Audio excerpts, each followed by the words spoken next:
হে যুবকরা, তোদের দুইটা পা আগে দে, তোদের দুইটা পাও ধুইরা আমি ভইলা যাই। সেই সুদূর 390 কিলোমিটার দূর থেকে ময়মনসিংহ থেকে এখানে আসছে। আগেই বললাম জান্নাত চাই, জাহান্নাম থেকে বাঁচতে চাই, সবাইকে জান্নাতে নিয়ে যেতে চাই। হে আমার বাবারা, হে আমার আব্বাজানরা, হে আমার যুবকরা, এইভাবে বললে যদি না হয়, সরাসরি দুইটা পা ধুইরা বইলা যায়। আর গুনাহ করবা না,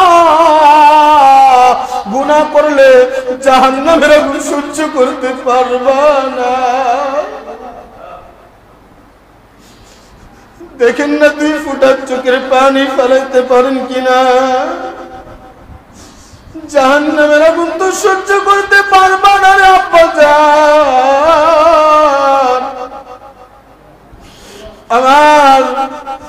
আমার যুবকরা রে, তার বাপ তো এক আল্লাহরে মানে না, তার বাপ মানে গাছরে প্রভু মানে, মাছরে প্রভু মানে, পানিরে প্রভু মানে, জুতারে প্রভু মানে। নাউযুবিল্লাহ। আবার নিজের হাতে মূর্তি বানায়, নিজের হাতে মূর্তি বানায়, ওই মূর্তির পূজা করে, কয় উনি আমার আল্লাহ। কেমন ব্যাক্কেলের ব্যাক্কেল! মূর্তি বানাইলি, মূর্তি নিজের পায়ে দাঁড়াইতেও পারে না, পিছন দিক দিয়ে যদি আইক্যাওয়ালা বাঁশ না দেওয়া হয়, ঠিক না? ঠিক না? পিছন দিক দিয়ে যদি আইক্যাওয়ালা বাঁশ না দেয়, ওই মূর্তি কি দাঁড়াইতে পারে? মূর্তি ঢাসায় তো হয়ে যাবো, ঠিক না? ওই মূর্তির গোলামি করে, ওই মূর্তির কাছে আবার সন্তান চায়। বেকল না এগুলা, বেকল না। ইব্রাহিম আলাইহিস সালাতু ওয়াস সালামের বাপ আজর ডাক দিয়া কয়, হে আমার সন্তান, তুমি এক আল্লাহ মানো, তুমি এক ভগবান মানো, তবুও তো আমি যদিও একজন মানি না, তোমার মিথ্যা প্রভুকে মানি না। নাউযুবিল্লাহি মিন যালিক। তোমার মিথ্যা আল্লাহকে আমি মানি না, যদিও তুমি বানিয়ে কথা বলছো, তবুও তো আমি আল্লাহ, আমি তোমার বাপ, তবুও তো আমি তোমার বাবা, জন্মদাতা পিতা।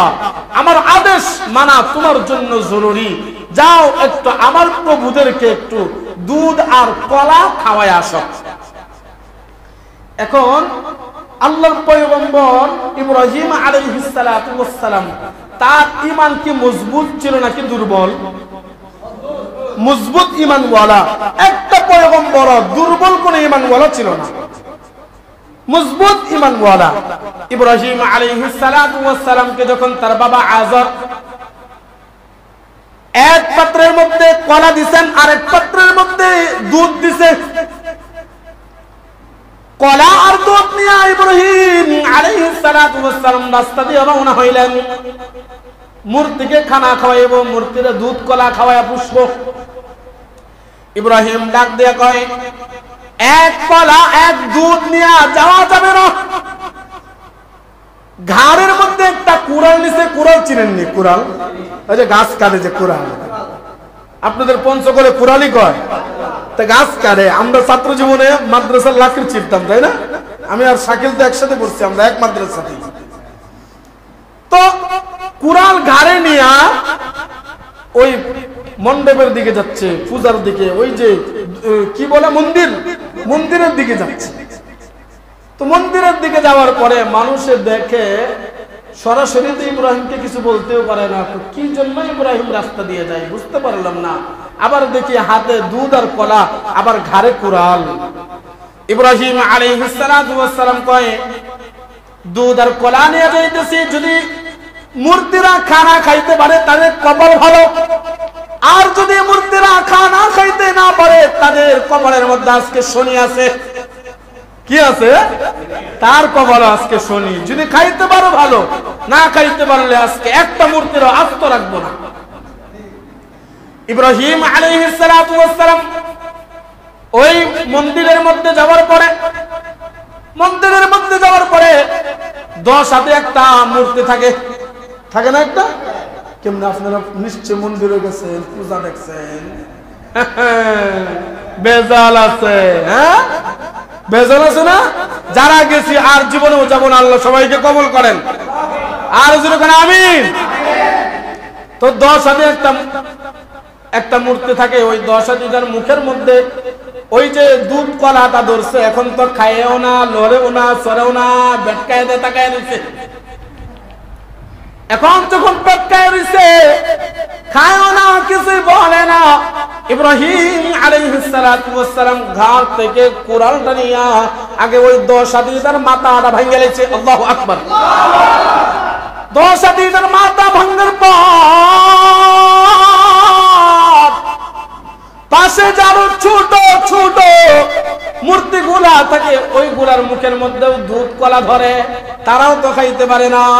শুধু তাই না, ওই 10 হাদিদার নিচে একটা ভাল্লুকের মতো একটা মূর্তি থাকে, ওই ভাল্লুকটার মুখের মধ্যেও ধরে, কেউ খানা খাইতে পারে না। ইব্রাহিম আলাইহিস সালাতু ওয়াস সালাম নিয়ত করলেন, একটারও আজকে আস্ত রাখবো না, এক এক করে শক্তির একটার হাত ভাঙবো, আরেকটার পা ভাঙবো। এখন যদি পুরো মূর্তিগুলা ভেঙে ফেলি, তাহলে তো আমার উপর সন্দেহ আসবে, আমি ছাড়া এই কাজ আর কেউ করবে না। কারণ হলো ওই জামানের মধ্যে একজনই মূর্তি পূজক ছিল, ওই মূর্তির বিরুদ্ধাচরণ যিনি করত, তিনার নাম হলো আমাদের জাতির পিতা ইব্রাহিম আলাইহিস সালাতু ওয়াস সালাম। বর্তমান সময়ে যখন ওই যে ফেসিবাদ হাসিনা ক্ষমতায় ছিল, তার বাবার যখন মূর্তি বানাইতে চাইছিল, আমরাও মূর্তির বিরুদ্ধাচরণ করার পরে আমাদের নামে মিথ্যা মামলা দিয়ে 2 বছর 3 বছর 3.5 বছর আমাদেরকে জেলখানায় রাখছে। আমার রাহবার শাইখুল হাদিস ইবনে শাইখুল হাদিস আল্লামা মামুনুল হক সাহেব সহ প্রত্যেকটা উলামায়ে কেরামদেরকে, আমার শাইখ ও মুর্শিদ আল্লামা খালিদ সাইফুল্লাহ আইয়ুবী সহ প্রায় উলামায়ে কেরামদেরকে, আমার চাচা রফিকুল ইসলাম মাদানী সহ তাদেরকে জেলখানার মধ্যে আবদ্ধ রাখছে শুধু মূর্তির বিরুদ্ধাচরণ করার জন্য। আমরা তো একজনের উত্তরসূরি, আমাদের বাবা জাতির পিতা ইব্রাহিম আলাইহিস সালাতু ওয়াস সালামের। আর মিয়া বাপে যে কাম করছে আমরা তো তাই করব, তাই না?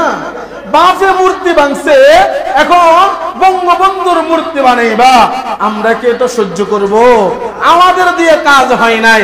আল্লাহ কয় খারা খারা, 1 মাঘে শীত যায় নাই, 5 আগস্ট যখন 24 সালে আসছে, প্রত্যেকটা মূর্তি আল্লাহ তাআলা ঢাকা এবং সারা বাংলাদেশের মধ্যে যত মূর্তি ছিল, ছাত্র জনতা, মাদ্রাসা, কলেজ, ইউনিভার্সিটির মধ্যে মুজাহিদ যুবকদের মাধ্যমে আল্লাহ তাআলা এই বাংলাদেশটাকে মূর্তির থেকে হেফাজত করছে। আল্লাহর লীলা খেলা বুঝা বড় দেয়, ঠিক না? ইব্রাহিম আলাইহিস সালাতু ওয়াস সালাম দুধ কলা খাওয়াইবার চায়, খায় না। দুধ কলা যখন খাওয়াইতে চায়, খায় না। একটা মূর্তির মুখ ভাঙছে, আরেকটার পাও ভাঙছে, আরেকটার হাত ভাঙছে, আরেকটার নাক ভেঙে লইছে, এইভাবে একটারও পুরো শরীর ভাঙে নাই। ভাঙার পরে ইব্রাহিম আলাইহিস সালাতু ওয়াস সালাম কুড়ালটা, ওই যে 10 হাতিটা আছে, 10 হাতাওয়ালা, ওই বড় মূর্তির উপর, ওই বড় মূর্তির উপর কুড়ালটা রেখে আসছে। কুড়ালটা রাখার পর, হে আমার বাবারা, ইব্রাহিম আলাইহিস সালাতু ওয়াস সালাম ডাক দিয়ে বলেন, দেখো না, তোমাদের পয়গম্বররা, তোমাদের প্রভুরা একজনে আরেকজনের সাথে মারামারি করছে। কিল্লে গিয়ে মারামারি করছে, একজনে তো আমার ক্ষমতা বেশি, আরেকজনে তো আমার ক্ষমতা বেশি। 10 হাতিটা বলে আমার 10টা হাত, আমার ক্ষমতা বেশি। এইভাবে ক্ষমতা করতে করতে করতে করতে একজন আরেকজনকে ঘুষি মাইরা নাক ফাড়াইয়া লাইছে, একজনে আরেকজনকে কুড়াল দিয়ে বাড়ি মাইরা মাথা ভাঙ্গা লাইছে। দেখ না দেখ না দেখ, তোদের প্রভুর মধ্যে তো মিল নাই, তোদেরকে কেমনে এই প্রভু হেফাজত করবে? আল্লাহু আকবার। তোদের প্রভুর মধ্যে তো মিল নাই, তোদের প্রভু কেমনে হেফাজত করবে? হে আমার বাবারা, আর লম্বা করবো না, একটু গভীর মনোযোগ দিয়ে শুনেন। ওই ইব্রাহিম আলাইহিস সালাতু ওয়াস সালাম এই কাজ করার পরে শয়তান তো একজন আমাদের বিরোধী আছে, আমাদের সবচেয়ে প্রকাশ্য দুশমন হলো শয়তান। ওই শয়তান আযর এবং ওই নমরুদের খবর দিয়ে বলছেন, তুমি জানো নি এই কাজটা ইব্রাহিম ছাড়া আর কেউ করে নাই। ইব্রাহিম আলাইহিস সালাতু ওয়াস সালামের কথা নমরুদের কানেও লাগাইছেন, আযরের কানেও লাগাইছেন। ওই নমরুদে আযরকে রাখতে বলেন, আযর রে, তোর সন্তান এত বড় একটা কাজ করলো, তুই আমার সেনাপতি হওয়ার পরেও তোর সন্তানে আমার প্রভুর বিরুদ্ধাচরণ করলো, ভেঙ্গে চুরমার করে দিছে। এখন কি তোর সন্তানকে কিছুই বলবি না? করুণ ঘটনা, একটু গভীর মনোযোগ দেন। হে আমার বাবারা, একটু মনটা নরম করে দেন, একটু গভীর মনটা আল্লাহর দিকে একটু রুজু করে দেন আব্বাজান। জানি না এটাই কি জীবনের শেষ বয়ান হয় কিনা, জানি না এটা জীবনের শেষ কথা হয় কিনা, কার কখন কোন অবস্থায় মরণ হয়ে যায় কেউ জানি না। আল্লাহ পাক বলেন, ফাইদা জাআ আজালুহুম, ফাইদা জাআ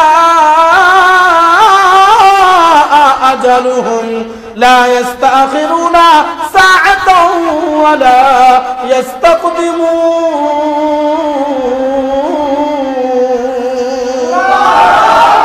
আল্লাহ পাক পরবর্তীকারে আলম বলেন, আমি আল্লাহ তাআলা যার যতদিন হায়াত নির্ধারণ করছি সে তার একদিন বেশিও বাঁচবে না, একদিন কমও বাঁচবে না।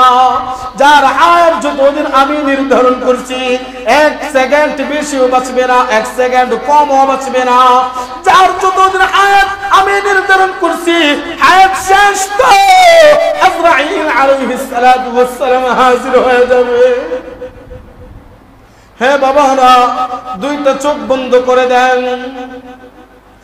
সারা জিন্দেগি তো গুনাহ করলেন, মাথা থেকে পা পর্যন্ত শুধু গুনাহ আর গুনাহ। একটু মাথাটা নিজ দিকে দিয়ে নিজের চিন্তা করেন, পিছনের জিন্দেগির দিকে তাকান। কি করলো রে যুবক? তোমার আমল নামার মধ্যে তো কোনো ভালো আমল নাই, আমার আমল নামার মধ্যে তো কোনো ভালো আমল নাই। হে যুবকরা, তোদের দুইটা পা আগে দে, তোদের দুইটা পাও ধুইরা আমি ভইলা যাই। সেই সুদূর 390 কিলোমিটার দূর থেকে ময়মনসিংহ থেকে এখানে আসছে। আগেই বললাম জান্নাত চাই, জাহান্নাম থেকে বাঁচতে চাই, সবাইকে জান্নাতে নিয়ে যেতে চাই। হে আমার বাবারা, হে আমার আব্বাজানরা, হে আমার যুবকরা, এইভাবে বললে যদি না হয় সরাসরি দুইটা পা ধুইরা বইলা যায়। আর গুনাহ করবা না, গুনাহ করলে জাহান্নামের আগুন সহ্য করতে পারবা না। দেখেন না 2 ফোঁটা চোখের পানি ফেলাইতে পারেন কিনা? জাহান্নামের আগুন তো সহ্য করতে পারবা না রে আব্বাজান। আমার আমার যুবকরা রে, জাহান্নামের আগুন সহ্য করার মতো শক্তি তোমারও নাই, আমারও নাই। আমাদের জাতির পিতা ইব্রাহিম আলাইহিস সালাতু ওয়াস সালামকে এমন ভাবে কষ্ট দিল, তবুও ইসলাম থেকে পিছে হটে নাই। নমরুদে ডাক দিয়ে বলেন, আযর রে, তোর সন্তান এই কাজটা করার পরেও তুই কিছু বললি না, কেন বললি না রে আযর? কেন বললি না? এই কথা বলার পরে ছোট্ট ভাবে বলতেছি, হে আমার আব্বাজানরা, আযর ডাক দিয়ে বলেন, আমার মুনি আপনি যা বলেন আমি তাই করব। এই কথা বলার পরে আযরকে ডাক দিয়ে বলেন কি শাস্তি দেওয়া যায়। আযরের সাথে পরামর্শ করেন। শুধু আযর না, যত কাফেররা ছিল ওই জামানাত, ওই নমরুদে কাফেরের সঙ্গে পরামর্শ করার পরে তারা সিদ্ধান্ত উপনীত হলো। তারা সিদ্ধান্তের মধ্যে 100 থেকে 100% পর্যন্ত নিয়ত করলো এই নমরুদকে আর দুনিয়াতে রাখা যাবে না। এই নমরুদ যদি দুনিয়াতে থেকে আমাদের প্রভুর বিরুদ্ধাচরণ করবে, তারা হাজার হাজার লক্ষ লক্ষ অনুসারী হবে, আমাদের ধর্মের বিরুদ্ধাচরণ করবে। এই নমরুদকে আর রাখা যাবে না। ওই নমরুদ বলেন এই ইব্রাহিমকে আর রাখা যাবে না। নমরুদে এই কথা বলার পরে আযর ডাক দিয়ে বলেন, ও আমার মুনিব, আপনি যাই বলেন আমি রাজি আছি। বলল, হ্যাঁ, ইব্রাহিমকে দুনিয়ার থেকে চিরবিদায়ের জন্য পাঠিয়ে দেব। কিভাবে পাঠানো যায়? বলে এমন একটা অগ্নির স্তূপ বানান যে অগ্নিটা দুনিয়ার মধ্যে সবচেয়ে বড় অগ্নির স্তূপ হবে। অগ্নি কুণ্ড বানাইলেন। অগ্নির স্তূপ বানানোর পরে এমন অগ্নি স্তূপ বানাইলেন, ওই উপর দিয়ে যদি 100 গজ উপর দিয়েও যদি একটা পাখি উড়াল দেওয়া যায়, ওই আগুনের তাপে ওই পাখিটা আগুনের মধ্যে বুনা হয়ে যায়।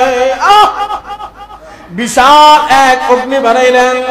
বানানোর পরে ওইটার আশেপাশে 100 গজের আশেপাশে কেউ যাইতে পারে না। এখন বলেন ইব্রাহিমকে আমরা তাহলে কিভাবে ওই অগ্নির মধ্যে নিক্ষেপ করব?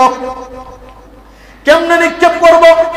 আযর ডাক দিয়ে বলেন, আমার মুনিব, কি করা যায়? আচ্ছা বলেন, এখন তাহলে একটা কাজ করি। ওই কাজটা হলো একটা গাছ বানাই, চরক গাছ।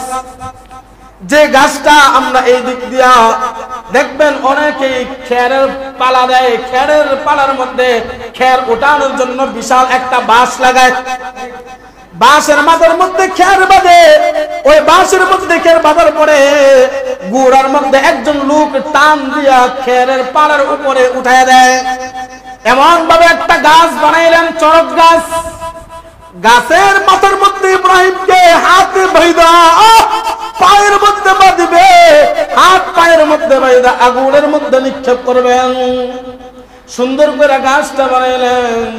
হে আমার বাবারা, গাছ বানানোর পরে আযর এবং নমরুদ ডাক দেয়া কয়, ইব্রাহিমকে কাপড় পরিধান করায়া ওই আগুনের মধ্যে নিক্ষেপ করবা, এটা হবে না। ওই আযর বলেন, তুমি যেহেতু আমার প্রভুরে মানো না, তুমি আমার ভগবানদেরকে মানো না, তোমার পরনের মধ্যে যে কাপড় আছে এই কাপড়গুলা তো আমার টাকার কিনা, ওই কাপড়গুলা খুলে ফেলো। যখন কাপড়গুলা খুইলা খুইলা দিবে, আল্লাহ পাক জিবরাইলকে ডাক দিয়ে বলেন, জিবরাইল যা যা যা, আমার বন্ধু ইব্রাহিম খলিল আলাইহিস সালাতু ওয়াস সালাম আমি এক আল্লাহর জন্য এত কষ্ট মুজাহাদা করছে, যা যা যা, জান্নাত থেকে পোশাক দেইনা আমার খলিলকে পরিধান করে দে। ইব্রাহিম আলাইহিস সালাতু ওয়াস সালামকে জান্নাতি পোশাক পরিধান করে আগুনের মধ্যে নিক্ষেপ করলেন।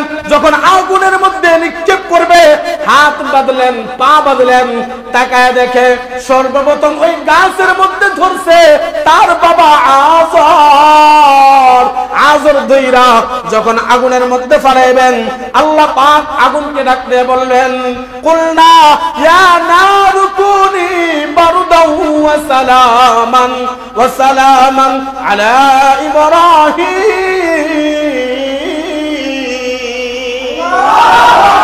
আল্লাহ পাক বলেন, কুলনা ইয়া নারু কুনি বারদাও ওয়া সালামান আলা ইব্রাহিম, হে আগুন তুমি ঠান্ডা হয়ে যাও। আল্লাহু আকবার।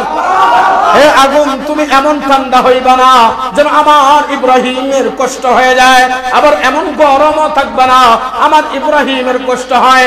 এমন ঠান্ডা হইবা ওই জায়গার মধ্যে যেন আমার ইব্রাহিম আরাম আয়েশে চলাফেরা করতে পারে, আবার এমন গরম থাকবা ওই জায়গার মধ্যে যেন আমার ইব্রাহিমের শরীরের পোষণগুলা পুইরা না যায়। এই কথা শোনার পরে আল্লাহ পাকের আদেশ পাইছে।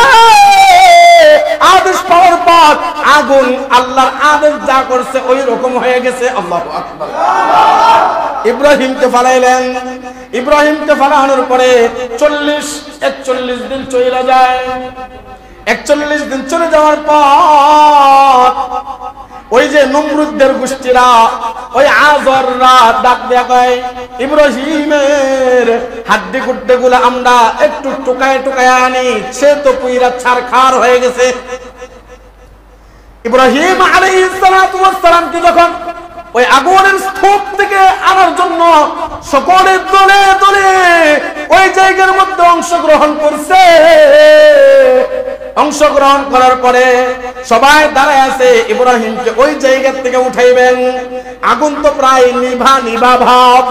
ওই জায়গার মধ্যে যায় একটা আশ্চর্য ঘটনা হলো, মানুষ গেছে ইব্রাহিম আলাইহিস সালাতু ওয়াস সালামের শরীরের হাড্ডি গুড্ডি গুলা আনার জন্য, কিন্তু দেখে জ্যান্ত ইব্রাহিম ওই জায়গা থেকে আল্লাহ পাকের জিকির করতে করতে তাদের সামনে উপস্থিত হচ্ছে। আল্লাহু আকবার।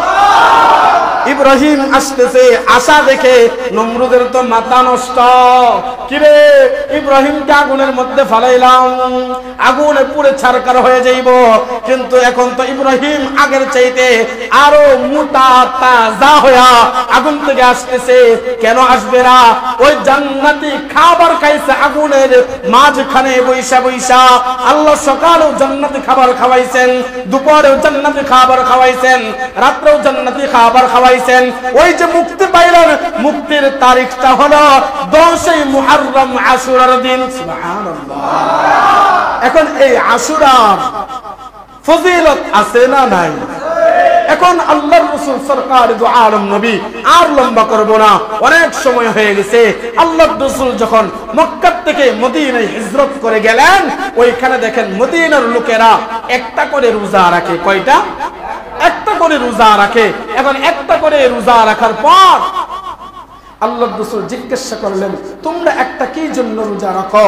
ইহুদিরা বলে, ওই দিন আমাদের পয়গম্বর মুসা আলাইহিস সালাতু ওয়াস সালাম ওই ফেরাউনের কাছ থেকে নীল নদ পাড়ি দিয়ে আল্লাহ একটা মুক্তির ফয়সালা করে দিয়েছিলেন, সেই খুশির সংবাদে আমরা একটা রোজা রাখি। আল্লাহর রাসূল বলেন, তোমরা তো একটা রোজা রাখো উম্মত হয়ে, আর আমি তো একজন পয়গম্বর, মুসাও একজন পয়গম্বর, আমরা ভাই ভাই, তোমাদের চাইতে আমার অধিকারটা একটু বেশি, তোমাদের চাইতে আমার অধিকারটা একটু বেশি। তোমরা একটা রাইখা একটু ভালোবাসার হক আদায় করবা, আমরা দুইটা করে রোজা রাখবো। কিয়ামত পর্যন্ত আমার যত উম্মতে মুহাম্মাদিরা আসবে, আমি বলে দিলাম, হে আমার উম্মতে মুহাম্মাদিরা, ও আমার সাহাবায়ে কেরামরা, সবাইকে তোমরা জানিয়ে দিবা, ইহুদিরা একটা রোজা রেখে মুসার ভালোবাসা একটু মাত্র প্রকাশ করলেন, আর আমরা দুইটা রোজা রেখে আমরা তার ডাবল ভালোবাসার প্রকাশ করব।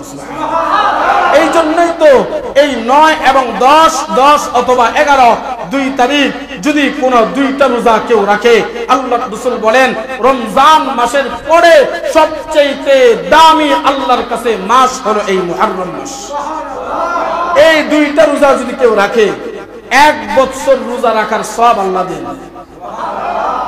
1 বছর রোজা রাখলে যে সওয়াব হয়, এই দুইটা রোজা রাখলে সেই সওয়াব আপনার আমার আমলনামার মধ্যে উঠে যায়।